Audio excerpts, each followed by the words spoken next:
Infertility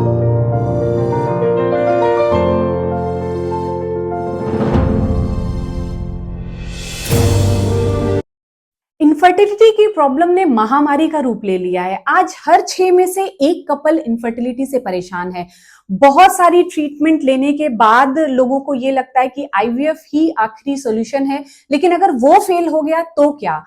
हम आज इस वीडियो में शेयर करेंगे ऐसे और कई सारे ट्रीटमेंट ऑप्शन जो आप आईवीएफ के लिए जब आप जा रहे हैं उसके पहले चूज कर सकते हैं, क्योंकि लोगों में इसकी जानकारी का अभाव है। तो बने रहिए पूरे वीडियो में, जिसमें हम कई सारे ट्रीटमेंट ऑप्शन बताएंगे जो आयुर्वेद में बहुत विस्तार से बताए गए हैं, और ये ट्रीटमेंट ऑप्शन बहुत इफेक्टिव भी हैं। ये हम नहीं, बहुत सारे पेशेंट्स की हमारे जो केस रिजल्ट्स हैं वो बोलते हैं। तो वीडियो में हम पूरा डिटेल में बताएंगे कि आपकी पर्टिकुलर प्रॉब्लम के लिए किस तरीके से ब्लिस वेदास में हम आपके लिए ट्रीटमेंट ऑप्शन चूज करते हैं और आपकी प्रॉब्लम को सॉल्व करने में आपकी हेल्प करते हैं। बने रहिए ब्लिस वेदास के इस वीडियो में अंत तक।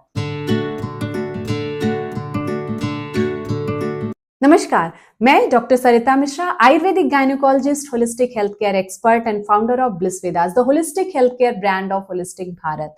ब्लिस वेदास में हमारी कोशिश यही है कि आपके स्वास्थ्य को एक होलिस्टिक वे में, एक समग्र रूप में हम बनाकर आपको हेल्प करें, आपको स्वस्थ बनाएं समग्र रूप से। यहाँ आपकी डिजीज को सिर्फ आपके शरीर से जोड़ के नहीं देखा जाता, सिर्फ इन्वेस्टिगेशन के आधार पे नहीं देखा जाता, क्योंकि बहुत सारी चीजें बियॉन्ड द इन्वेस्टिगेशन होती हैं। कहने का मतलब कि बहुत सारी चीजें ऐसी होती हैं, और स्पेशली इनफर्टिलिटी में जो इन्वेस्टिगेशन के अलावा हैं, जो हम इन्वेस्टिगेशन में नहीं देख सकते, नहीं दिखा सकते, लेकिन उसके बाद भी वो बॉडी में एग्जिस्ट करती हैं। आयुर्वेद इन चीजों को, न दिखाई देने वाली चीजों को अलग अलग तरीके से समझता है। जैसे दोष को देखा नहीं जा सकता, लेकिन उसके गुण और कर्म बताए गए हैं, जिसके आधार पे हम आपकी बॉडी में आइडेंटिफाई करते हैं कि कौन सा दोष डिस्टर्ब है। वैसे ही आपकी अग्नि, आपकी बॉडी की मेटाबॉलिज्म, क्योंकि आप जो भी खाते हैं, आयुर्वेद में कहा गया है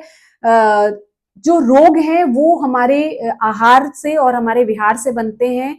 देह जो है वो भी आहार से और विहार से बनती है। तो अगर हमारा आहार विहार गलत है तो हमारे शरीर में रोग बनेंगे। तो पहले यहाँ हम आपकी प्रकृति परीक्षण करते हैं, आपका बॉडी टाइप आइडेंटिफाई करते हैं, आपका लाइफस्टाइल असेसमेंट टेस्ट कराते हैं, जिसमें हम आइडेंटिफाई करते हैं कि आपके डाइट एंड लाइफस्टाइल में ऐसे कौन से फैक्टर हैं जो आपके जो इनफर्टिलिटी से रिलेटेड प्रॉब्लम है उसके लिए रिस्पॉन्सिबल है। ये पहला स्टेप होता है हमारा। कोई भी इनफर्टिलिटी का कपल हमारे पास आता है, इसके बाद हम कई लेवल पे ट्रीटमेंट करते हैं। और ये वीडियो का उद्देश्य भी बनाने का यही है कि आप समझ सके जो हम हमारे पेशेंट्स को कहते हैं, या कहीं भी अगर आप इनफर्टिलिटी की ट्रीटमेंट के लिए जा रहे हैं तो आपको 1 से 1.5 साल का डेडिकेटेड टाइम देना ही पड़ता है, क्योंकि इतना टाइम आपकी प्रॉब्लम को आइडेंटिफाई करके, उसको करेक्ट करके, और फिर आपको प्रेगनेंसी प्लान करने के लिए देना ही पड़ता है। तो हम यहाँ हमारे पेशेंट्स को बोलते हैं कि कम से कम 1 से 1.5 साल का समय देना है, जब आपकी प्रॉब्लम हम पूरी तरीके से आइडेंटिफाई कर लेते हैं। लेकिन क्योंकि 1 से 1.5 साल का समय सुनने में और जो परेशान है उसके लिए ज्यादा लगता है, तो इस वीडियो के माध्यम से हम ये बताना चाहते हैं कि इस 1 से 1.5 साल में हम क्या करेंगे, किस किस लेवल पे आपकी ट्रीटमेंट होती है। सिर्फ इनफर्टिलिटी का मतलब ये नहीं है कि स्त्री में उसका अंडा देख लिया, ओवम देख लिया कि वो रप्चर हो रहा है कि नहीं,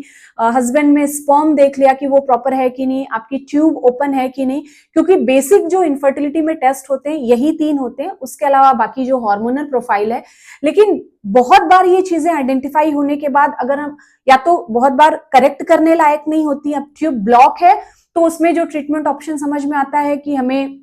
आईवीएफ ही कराना है। अगर एंडोमेट्रियम बन नहीं रही है तो उसमें हार्मोन ही लेना है। अगर स्पर्म काउंट सही नहीं है तो बहुत बार उसमें डोनर स्पर्म लेना है, या बहुत बार सब कुछ सही है फिर भी नहीं समझ में आता, तो उसमें भी हम एक लास्ट ऑप्शन आईवीएफ को समझते हैं, जो एक कॉमन जो लोगों में मतधारणा है। और लेकिन आईवीएफ भी अगर फेल हो गया तो फिर क्या, स्ट्रेस लोगों में इतना बढ़ जाता है। तो यहाँ हम अलग लेवल पे ट्रीटमेंट करते हैं, आयुर्वेद के सिद्धांतों पे करते हैं, और उसी चीज को हमारे पेशेंट समझ सके उसके लिए हम ये वीडियो बना रहे हैं कि जब आप हमारे पास आए हैं तो आप ये वीडियो एक बार इनिशियल लेवल पे समझ सके, क्योंकि ओपीडी में बहुत बार डिटेल में वो समझाना रश के कारण पॉसिबल नहीं होता। तो ये हमारे पेशेंट्स को एजुकेट करने के लिए और बाकी उन लोगों के लिए जो इनफर्टिलिटी के लिए ट्रीटमेंट ऑप्शन तलाश रहे हैं उनके लिए भी एक इंट्रोडक्टरी वीडियो है। आयुर्वेद में जो प्रेगनेंसी है उसको सिर्फ ओवम और स्पर्म के कारण नहीं माना जाता है। आयुर्वेद में कहते हैं कि प्रेगनेंसी जो है वो एक बीज से पेड़ बनने जैसा एक प्रोसेस है, जिसके लिए कहा गया ध्रुवम चतुर्ना सन्निध्यात गर्भः स्याद विदुपूर्वकम ऋतु क्षेत्र अंबुबीजा नाम सामग्र्याद अंकुरो यथा। मतलब जब स्त्री के शरीर में जो उसका ओव्यूलेटरी पीरियड है वो सही हो, सही टाइम पे कांटेक्ट हो, ऋतु क्षेत्र मतलब पूरा शरीर, क्योंकि इसी शरीर में बेबी आना है, इसी शरीर में हमारा गर्भाशय है, तो पूरा शरीर जब शुद्ध हो, गर्भाशय जब शुद्ध होगा, ऋतु क्षेत्र अंबु मतलब जिस न्यूट्रिशियस चीज से जो शरीर में आने वाला गर्भ है उसको न्यूट्रिशन मिले, और उस गर्भ के आने से पहले जो शरीर में बीज है, स्त्री के शरीर में जो ओवम है और जो मेल के शरीर में जो स्पर्म है, उसको जिस न्यूट्रिशियस फ्लूइड से न्यूट्रिशन मिल रहा है वो प्रॉपर बन रहा हो, और ऋतु क्षेत्र अंबु बीज, और बीज जो ओवम और स्पर्म है वो जब प्रॉपर क्वालिटी हो, ये चारों चीजें मिलके प्रेगनेंसी के लिए रिस्पॉन्सिबल होती हैं। वहीं जो करंट वेस्टर्न मेडिकल साइंस है वहां पे ओवम और स्पर्म की क्वालिटी को ही बेसिक फोकस किया जाता है, लेकिन हम यहाँ पे जो लेडी है उसकी पूरी बॉडी, ना कि सिर्फ ओवम, और वैसे ही मेल पार्टनर जो है उसकी पूरी बॉडी को कंसिडर करते हैं, और उसके डाइट एंड लाइफस्टाइल को, उनकी में जो प्रॉब्लम है उसको रिस्पॉन्सिबल कॉज मान के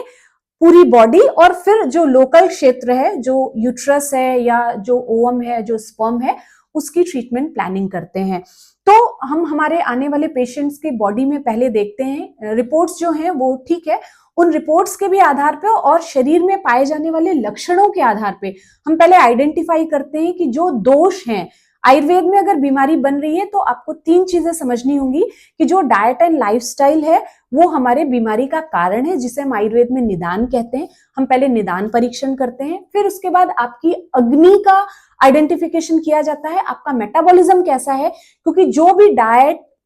और ड्रग हम देंगे वो आपकी अग्नि से, वो मेटाबोलाइज बॉडी में प्रॉपर होना चाहिए। अगर वो मेटाबॉलिज्म सही नहीं है तो ना डाइट काम करेगी ना ड्रग काम करेगी। इसलिए अग्नि का आइडेंटिफिकेशन हम करते हैं, उसके लिए आपको डाइट एंड लाइफस्टाइल ऐसी बताते हैं जिससे आपकी अग्नि, आपका मेटाबॉलिज्म इंप्रूव हो, जिसे आयुर्वेद में दीपन कहते हैं। अगर आपकी बॉडी में बहुत ज्यादा टॉक्सिन्स दिख रहे हैं, आप बहुत दिन से ट्रीटमेंट ले रहे हो, आपकी लाइफस्टाइल अनहेल्दी, आपकी डाइट अनहेल्दी है, तो आपके बॉडी में बहुत सारे टॉक्सिन्स होंगे, जिसको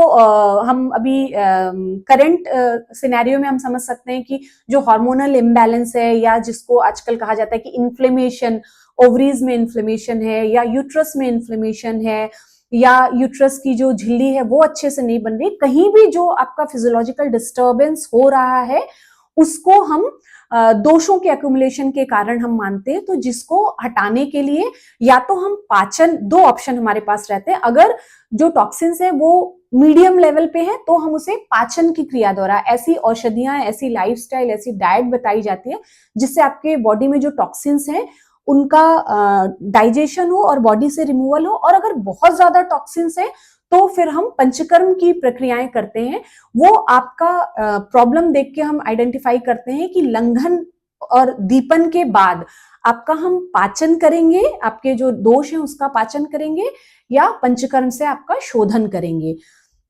इस शोधन में सिर्फ हम यूट्रस पे काम नहीं करते, इस शोधन में हम मेल पार्टनर और फीमेल पार्टनर दोनों को लेते हैं, जहां उनकी पूरी बॉडी का डिटॉक्स किया जाता है। इसी समय उनकी बॉडी डिटॉक्स होने के साथ साथ उनका जो रिप्रोडक्टिव सिस्टम है उसका भी डिटॉक्स होता है। तो यहाँ पे सर्व शरीर शुद्धि, और जो क्षेत्र है जैसे फीमेल में यूट्रस हो गया, ओवरी हो गई, ट्यूब हो गया, उसकी भी शुद्धि होती है, और मेल पार्टनर में जहाँ पे स्पर्म बन रहे हैं उस क्षेत्र की भी शुद्धि होती है। इसके साथ साथ अंबु, जो न्यूट्रिशियस एलिमेंट आपकी बॉडी में है, जो आपकी बॉडी जहाँ से सारे हार्मोन सिक्रीट हो रहे हैं, मेल पार्टनर में भी जहाँ से सारे हार्मोन सिक्रीट हो रहे हैं, जहाँ से स्पर्म को न्यूट्रिशन मिल रहा है, जहाँ से ओवम को न्यूट्रिशन मिल रहा है, उस अंगों का भी, उस न्यूट्रिशियस मटेरियल का भी पूरा शोधन होता है, जिसमें हम मेनली विरेचन एडवाइस करते हैं सबसे पहले दोनों पार्टनर को। विरेचन के लिए आयुर्वेद में कहा गया है विरेचनेन बीजम भवति कार्मुकम। बीज मतलब ओवम और स्पर्म। अगर हम विरेचन देते हैं किसी कपल को तो उनकी पूरी बॉडी डिटॉक्स होती है और उनका जो ओवम और स्पर्म है उसका पोटेंसी बढ़ता है, उनका पावर बढ़ता है, यूट्रस क्लीन होता है जिससे उसकी रिसेप्टिविटी बढ़ती है। वहां पे जो न्यूट्रिशियस फ्लूइड है, चाहे वो ओवम को मिलने वाला हो, चाहे वो यूट्रस को न्यूट्रिशन देने वाला, वो फ्लूइड भी अच्छा बनता है जिससे ओवम, यूट्रस और स्पर्म का न्यूट्रिशन अच्छे से होता है। इसके अलावा फिर जब हम शरीर शुद्धि करा लेते हैं, फिर हम संसर्जन क्रम कराते हैं जिससे जो आपकी मेटाबॉलिक फायर को जो हमने बूस्ट दिया है वो धीरे धीरे अपनी पावर को गेन कर सके, और उसके बाद संशोधन के बाद जो हम औषधियां देंगे आपको गर्भ स्थापन के लिए, आपके यूट्रस को, आपके बीज की पोटेंसी को बढ़ाने के लिए, वो उसको डाइजेस्ट करने में एबल हो। तो इस तरह से अभी तक आपने देखा कि 3 स्टेप हमने बताए हैं जिसमें हमने दीपन बताया है जो हम डाइट, ड्रग एंड लाइफस्टाइल के द्वारा करते हैं, फिर उसके बाद पाचन या पंचकर्म बताया है, और उसके बाद फिर संसर्जन क्रम बताते हैं जिससे आपकी बॉडी को न्यूट्रिशन मिलता है, आपका जो रिप्रोडक्टिव सिस्टम है उसको न्यूट्रिशन मिलता है, और हार्मोनल जो बैलेंस है वो फिर से स्थापित होता है। इसके अलावा जो गर्भ धारण के लिए हम जो प्रोसेस करते हैं जिसको हम प्रजास्थापन बोलते हैं, या गर्भ के लिए जो प्राप्ति के लिए जो कर्म कहे गए हैं जिसको गर्भ संस्कार भी जाना जाता है, तो ये शरीर शुद्धि और बीज शुद्धि के बाद का क्रम है जिसमें आयुर्वेद में कहा गया है कि गर्भ बनने के लिए 6 भाव रिस्पॉन्सिबल हैं। जहां वेस्टर्न मेडिकल साइंस में सिर्फ ओवम और स्पर्म के मिलने को ही प्रेगनेंसी कहा जाता है, वहां आयुर्वेद ये मानता है कि माता के शरीर से सिर्फ ओवम ही नहीं, 3 भाव आते हैं जिसमें मातृज भाव, रसज भाव